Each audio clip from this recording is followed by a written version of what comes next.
नमस्ते बच्चों, आज आपको सुनाते हैं एक राजा की कथा।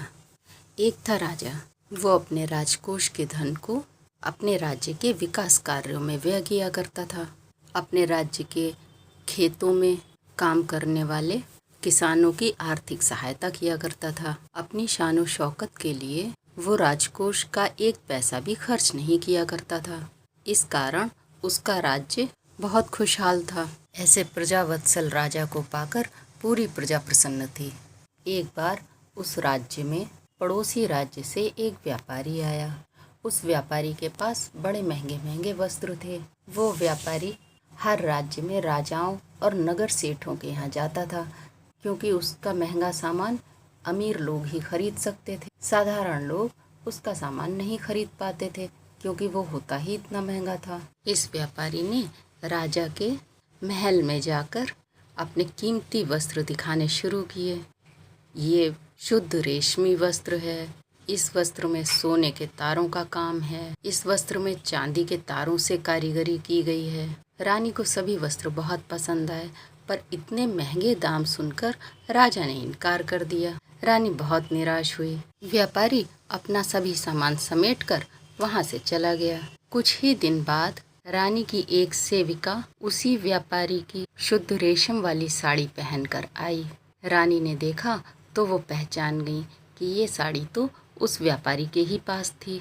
उन्होंने उससे पूछा कि ये इतनी महंगी साड़ी तुमने कब खरीदी और कैसे?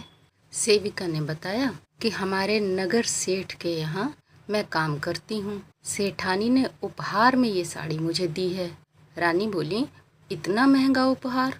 सेविका बोली, बात दरअसल ये है कि सेठानी जो वस्त्र एक बार पहन लेती हैं वो दोबारा नहीं पहनती। उन्होंने व्यापारी से ये साड़ी खरीदी थी, एक बार पहन चुकी और उन्होंने फेंक दिया, तो मैंने उठाकर पहन ली। रानी को बड़ा आश्चर्य हुआ।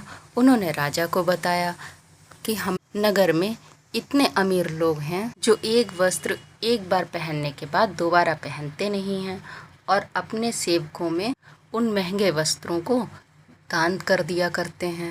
राजा ने सुना तो नगर सेठ को बुलवाया। नगर सेठ ने आकर बताया, हाँ महाराज, ये बात तो सत्य है। हम सेठ होने के कारण महंगे वस्त्र धारण करते हैं और सेठानी की ये आदत है कि वो एक बार जो वस्त्र पहन लेती हैं वो दोबारा नहीं पहनती, चाहे वो कितना ही महंगा क्यों ना हो। अब राजा ने सेठ को समझाया। उन्होंने कहा कि हमें अपना धन सोच समझकर सही स्थान पर व्यय करना चाहिए। दिखावे का जीवन जीने से अच्छा है कि एक सार्थक जीवन जिया जाए, जिससे हमारे साथ साथ पूरे समाज का भला हो।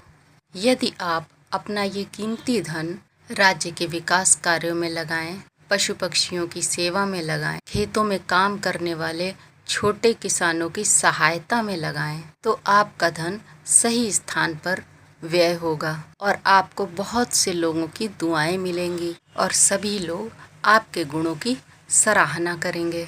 सेठ को राजा की बात समझ में आ गई और उन्होंने राजा के सहयोग से राज्य के विकास कार्यों में अपना धन दान देना शुरू कर दिया। अब वो ज़रूरतमंदों की सेवा करने में अपना धन खर्च किया करते थे। धीरे धीरे सेठानी को भी ये बातें समझ में आने लगी और उन्होंने भी अपनी इन निरर्थक आदतों का त्याग कर दिया। अब सेठानी भी धर्म कार्यों में दान करना सीख गई थी। ठीक है बच्चों, फिर मिलते हैं अगली कहानी में।